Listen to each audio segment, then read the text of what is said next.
everyone, welcome back to Restore Radiance. I'm Andrea, licensed acupuncturist and Chinese herbalist.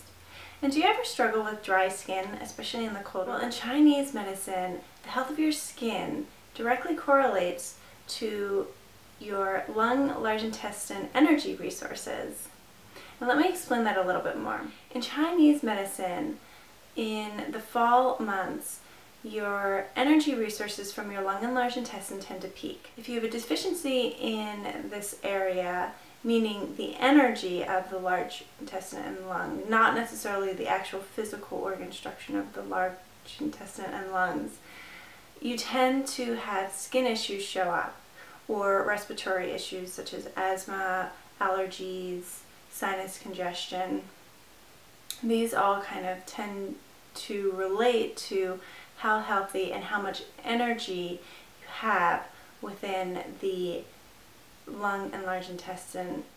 Another area where a Chinese practitioner will gauge the health of your skin is by looking at the overall quality of your blood and determining whether or not your blood is rich in nutrients and nourishing, circulating throughout your body to nourish the energy of your organs.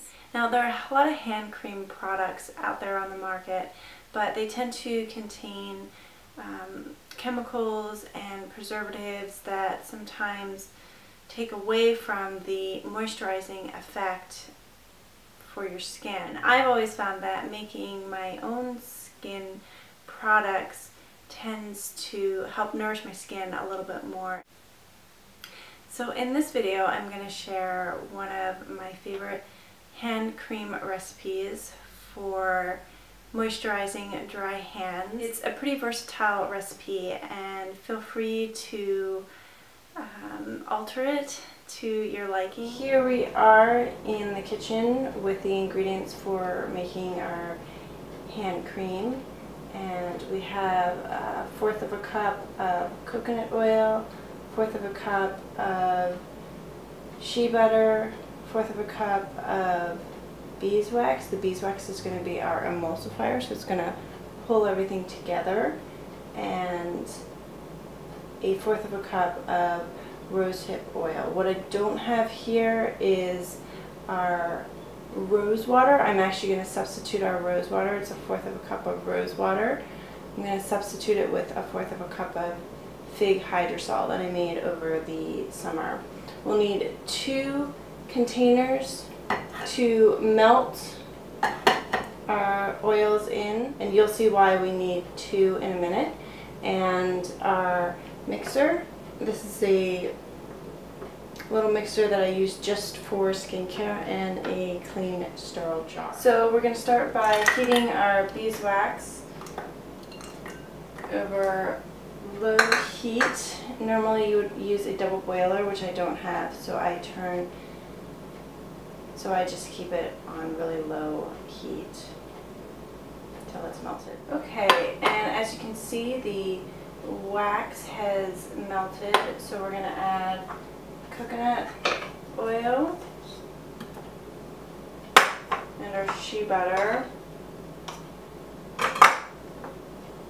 and our rosehip oil.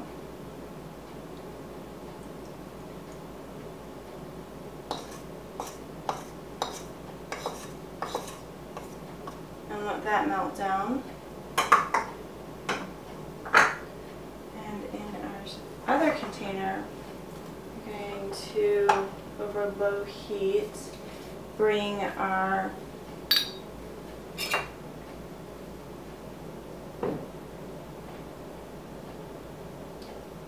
hydrosol, our floral water, whichever you choose, your rose water. I'm choosing fig water. And we're just going to bring that to the same temperature as our waxes and oils. So the oil is now melted, and our floral waters are on the same temperature as our oil. So we're going to combine them in our mixer. Like a little Cuisinart. If you have a hand emulsion blender, that will work as well.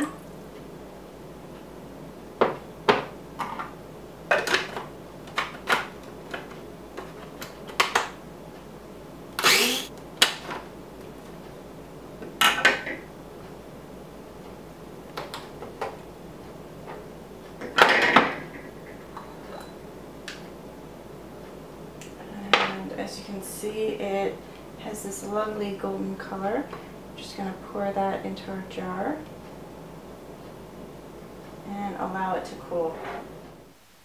So the cream has hardened. As you can tell, it's pretty thick and nourishing. I'm going to set this aside because I'm going to give this to a friend. And I put aside a little sample just to try myself to see how it's turned out. I always want to try it out to make sure it's smooth and wearable. And this has a really nice consistency. It's smooth, it's nourishing, and it smells incredible. The fig actually brought out the honey scent in the beeswax, so it smells quite lovely. One way that you can also lock in the moisture, even though the rosehip oil and the coconut oil work as a transdermal, is to apply this at night and wear a pair of gloves, and this will help lock in the moisture, and when you wake up in the morning your hands will be soft. I will put where to find the ingredients in the description box below, as well as on the blog, so you'll have a place to find the ingredients so you can make this recipe at home. Feel free to play around with this recipe. Like I said, it's very versatile, and if you come up with an amazing discovery, feel free to share it with me and everyone in the comments below, or Twitter me at twitter.com/Andrea Hake. And thank you so much for watching. If you like this video, like it, share it with your friends. And if you're not on Restore Radiance and you want to receive videos like this or anything I can't put into video, hop on over to www.restoreradiance.com, put yourself on the list, and we'll be in touch. Thanks for watching. Bye now.